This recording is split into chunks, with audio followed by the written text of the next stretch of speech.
Amici bellini, sono un po' combattuto perché oggi la cronaca ci dice Kivu e quindi si dovrebbe parlare di quello. Poi c'è ovviamente l'insistenza di Osimhen all'Al-Hilal, e quindi un pochino possiamo legare il tutto al Mondiale per Club. Volevo proprio fare questo contenuto e parliamo anche di mercato. Cominciamo.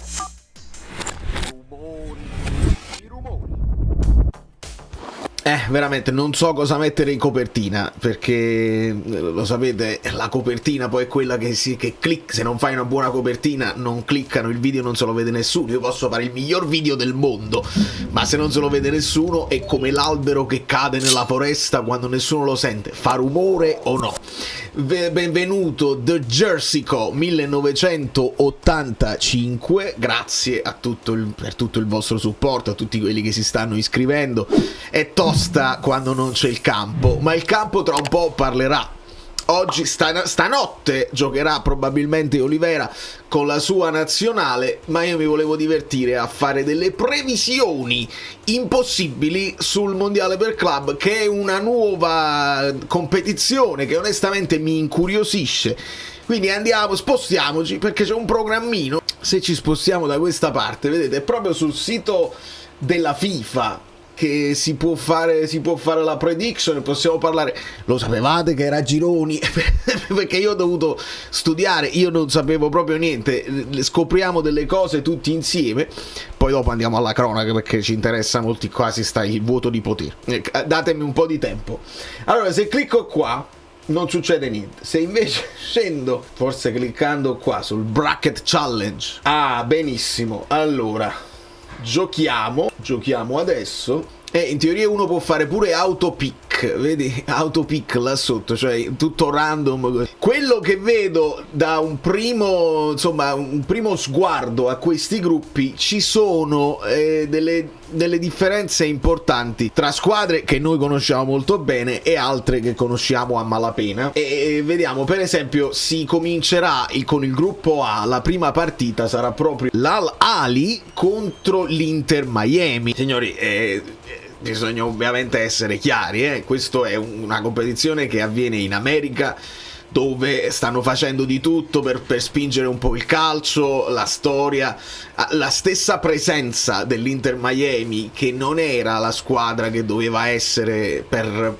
risultati sportivi, così hanno vinto una coppa e l'hanno inserita, ma perché serve Messi nella competizione. Tant'è vero che si sta parlando addirittura di un Cristiano Ronaldo che si vuole inserire in una squadra qualsiasi pur di giocare questa competizione. Insomma, è evidente che è tutto un money grab, nel senso serve per spingere, per pubblicizzare, per fare soldi. È una sorta di tournée, la famosa tournée di cui parlava anche De Laurentiis. Tendo a dare un po' più di credito alle squadre europee, che hanno sicuramente delle formazioni più forti e dovrebbero andare a una velocità diversa dalle altre. Contemporaneamente dobbiamo tenere presente che non so quanto avranno voglia di impegnarsi, di utilizzare i titolari, di rischiare infortuni. Sono squadre che sono onestamente esauste, e quindi dobbiamo buttarci un po' a casaccio.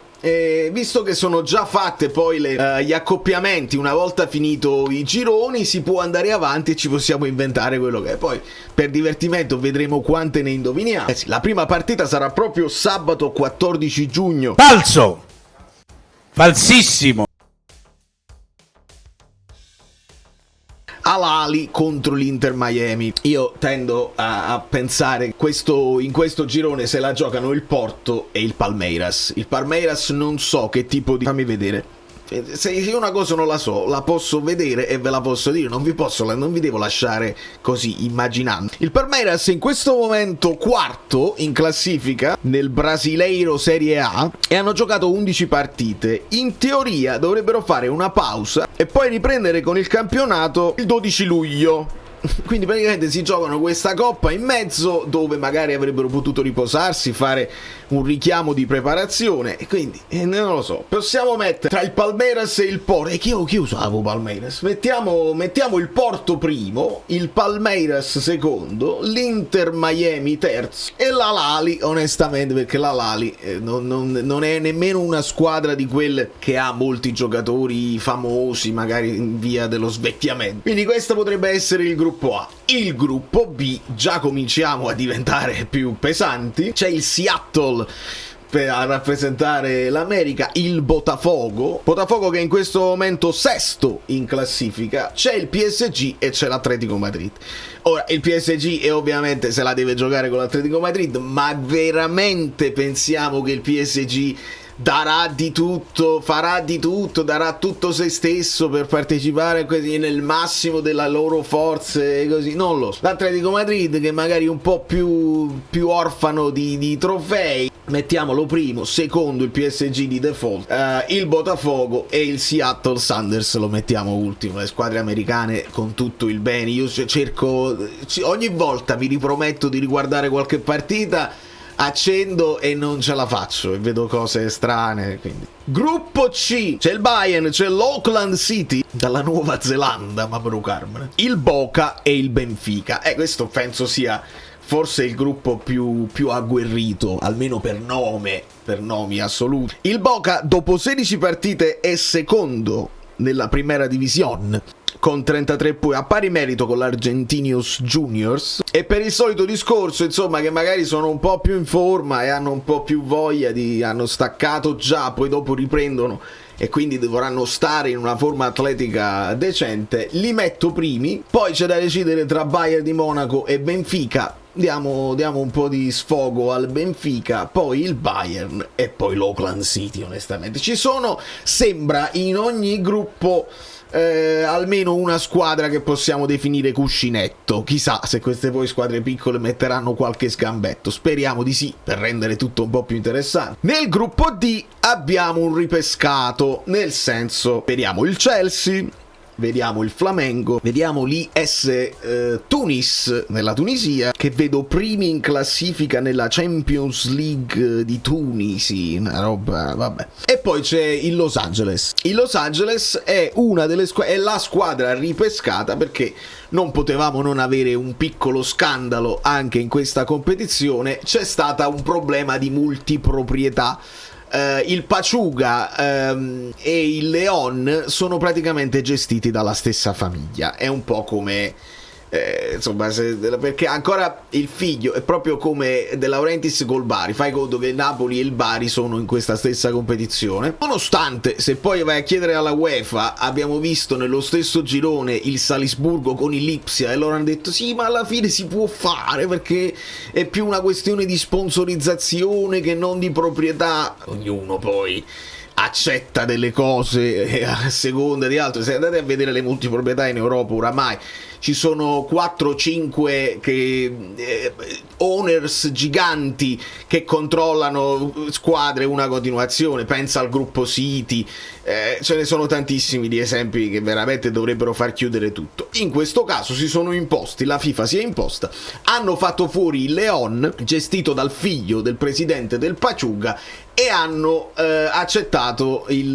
Los Angeles, che vince uno scontro diretto con il Club America e passa e si inserisce nel gruppo D. Il Flamengo è primo nel Brasileiro Serie A. Io penso che il Chelsea se la vorrà giocare una possibilità, perché l'hanno presa la Coppa, però poi in campionato sono andati male. Potrebbe essere anche un modo per rivalutare una stagione difficile. Partiamo con Flamengo, Chelsea, non so qual è la forza del Tunisi. Mettiamo prima Los Angeles e poi l'Espérance Sportive de Tunisi. Gruppo E, c'è il River, c'è l'Inter, poi c'è il Monterrey, la prima partita dell'Inter, e poi ci sono gli Urawa Reds che vengono dal Giappone, con il River Plate che è primo nel CONMEBOL, sono primi nella Primera Divisione. Insomma, io punto su di loro, ci metto l'Inter sotto perché secondo me, anche se giocano la primavera, sono meglio di Monterrey e dei giapponesi. La butto lì così, non lo possiamo sapere. L'Inter Kivu, un'occasione per testare le proprie forze, la propria leadership. Mo ne parliamo, non vi preoccupate, mo ne parliamo. Nel gruppo F abbiamo il Fluminense col Borussia Dortmund, l'Uslan HD, si vede benissimo, la squadra della Repubblica della Corea, e il Mamelodi Sundowns, squadra sudafricana. Veramente viaggiamo nel buio. Dopo 28 partite nella loro Champions League di Premiership di Sud, hanno 73 punti, quindi sono fortissimi almeno nel loro campionato. Il Fluminense invece è quinto, insomma non proprio benissimo. Mettiamoci il Borussia davanti, Fluminense, il Mamelodi e l'Uslan ultimi classifici. Dopodiché nel gruppo G abbiamo il City, abbiamo il Wydad Casablanca dal Marocco, l'Al Ain degli Emirati Arabi e la Juventus. La Juventus fa la famosa cosa, Tudor se resto per fare il mondiale, allora devo restare per tutta la stagione. City, Juve.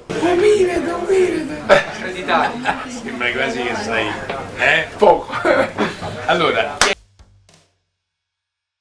Casablanca e Al Ain. L'ultimo gruppo, e qua secondo me ci divertiamo un po' di più, perché abbiamo il Real Madrid, abbiamo l'Al Hilal di Osimhen, perché Osimhen adesso devi andare adesso, amico mio, perché non vai solo per i soldi, ma vai per vincere trofei.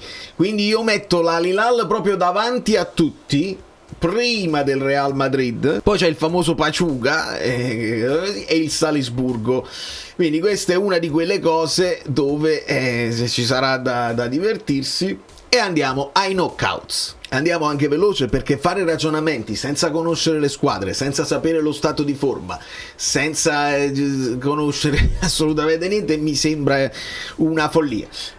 Porto PSG, tra Boca e Chelsea, e qua già perdo almeno una di quelle che ritenevo favorite. Punto forte sul Chelsea, quindi salutiamo già il Boca. Tra il River Plate e il Fluminense passa il River, tra il Manchester City e il Real Madrid, mamma mia, subito lo scontro al vertice, passa il Real, perché il Real non può ciccare anche questa. Atletico Madrid, Palmeiras, facciamo passare l'Atletico Madrid. Flamengo contro Benfica, il Benfica potrebbe andare avanti, e c'è subito un bel Borussia Inter. Facciamo andare avanti l'Inter, così si stanca almeno contro il Borussia. Al Hilal Juventus, io sono convinto che l'Al Hilal di Simone Inzaghi, con Koulibaly, con Milinkovic, Savic, così vanno avanti loro. Dopodiché ai quarti di finale Paris Saint-Germain Chelsea, mandiamo avanti il Chelsea, penso li voglio far vincere il Chelsea. River Plate Real Madrid, che fascino, il Real passa, quindi se sarà Chelsea Real Madrid, Atletico Madrid Benfica, Atletico Madrid, Inter Al Hilal, Inter Al Hilal, ma è uno scontro incredibile, e passa l'Al Hilal. Di conseguenza alle semifinali Chelsea Real Madrid, io vorrei far passare il Chelsea, ma il Real passa sempre, e Atletico Madrid Al Hilal, vedi, poi per non fare Atletico Madrid Real Madrid facciamo passare l'Al Hilal, e l'Al Hilal in finale contro il Real Madrid, la facciamo vincere a loro, perché poi loro sono praticamente, con Infantino sono organizzatori, il Real Madrid però è potente. L'Al Hilal, il fatto di vincere Real Madrid, il fatto di arrivare in finale già loro basta, perché non è importante alzare il trofeo, ma è importante andare avanti il più possibile, farsi conoscere, farsi pubblicità, e quindi credo che vinca il Real Madrid secondo queste previsioni. Vediamo se poi andrà a finire proprio così. E insomma, amici bellini, Abbiamo seguito un tira e molla pazzesco tra Fabregas, il Como, l'Inter che chiede il permesso, il Como che dice di no, l'Inter che ci parla lo stesso con Fabregas, ma forse si è sottovalutata la potenza del Como, che sappiamo che a livello economico sono i più ricchi in Italia e sono tra i più ricchi in Europa, possono fare veramente quello che vogliono. E probabilmente Fabregas una chiacchierata con l'Inter se l'è fatta, perché la devi fare, però com'era quella storia che non si devono un po' di rispetto per gli allenatori che poi sono sotto contratto a convenienza vostra, quelli che lo chiedono un po' di rispetto, com'era quella storia che non si può, è cattivo costume contattare chi non puoi contattare, perché quelli chiedono il permesso, gli dicono di no, lo contattano lo stesso. Insomma, le ultime notizie vogliono Chivu essere la scelta finale, anche perché pare che anche Vieira non abbia detto io sto col Genoa e preferisco, insomma, decido, sto continuando col Genoa. Le tre scelte erano tre scelte, insomma, se Fabregas ha un senso perché ha un modo di allenare, propone un calcio moderno e va bene, nonostante insomma abbia solo l'esperienza con il Como in Serie A. Ha fatto bene col Genoa, Chivu sì, col Parma, ma onestamente non voglio farmi debiti, perché alla fine gli allenatori non vanno in campo, gli allenatori sono importantissimi, ma in campo ci vanno i giocatori, quindi noi dobbiamo assolutamente vendere Osimhen. L'ultima notizia è 65 milioni, forse 5 di vendere subito, vai, se il Victor è convinto adesso, domani potrebbe cambiare idea, via, vai da un grande allenatore che è Simone Inzaghi, vai a giocarti le tue chance perché Victor non sente la stanchezza, vai a giocarti le tue chance di vincere anche il mondiale per club, è una cosa prestigiosa, tu ti incontri tutte le squadre di tutto il globo, divertiti, ci divertiremo anche noi, ti tiferemo addirittura nel mondiale per club, tiferemo per te, vai, noi dobbiamo incassare e con i soldi incassati fare la squadra, perché siamo consapevolissimi di un dissesto totale in Serie A, quando la Juve sembra costretta a continuare con Tudor senza essere convintissima, quando l'Inter si deve costringere a farsi piacere Chivu, che ha un po' di interismo alle spalle, ma non è un nome pesante come lo erano gli altri. Il nome pesante l'ha preso il Milan, però sto vedendo anche che vendono Reinders, stanno vendendo Theo, c'è un'offerta in piedi per Maignan, prendono Modric, sì, però se loro prendono Modric noi prendiamo De Bruyne, e quindi dobbiamo fare la squadra, migliorare in tutti i reparti, aggiungere un po' di freschezza, perché sicuramente è stato un anno faticoso e non dobbiamo sottovalutare assolutamente niente. Dopodiché, se il mercato si fa bene, io non voglio dare pressione alla squadra, perché altrimenti Conte mi chiama e dice come ti permette, e va bene, non voglio litigare con Conte, però onestamente non possiamo nemmeno non essere contenti di altre squadre che sono un pochino in dubbio. Poi, come al solito, il campo parlerà. Da New York, Valerio Fluido è tutto, vi abbraccio e vi bacio. Lasciate un like per l'approfondimento, la guida al mondiale per club, ci siamo divertiti, una cosa diversa, non posso fare sempre i soliti video.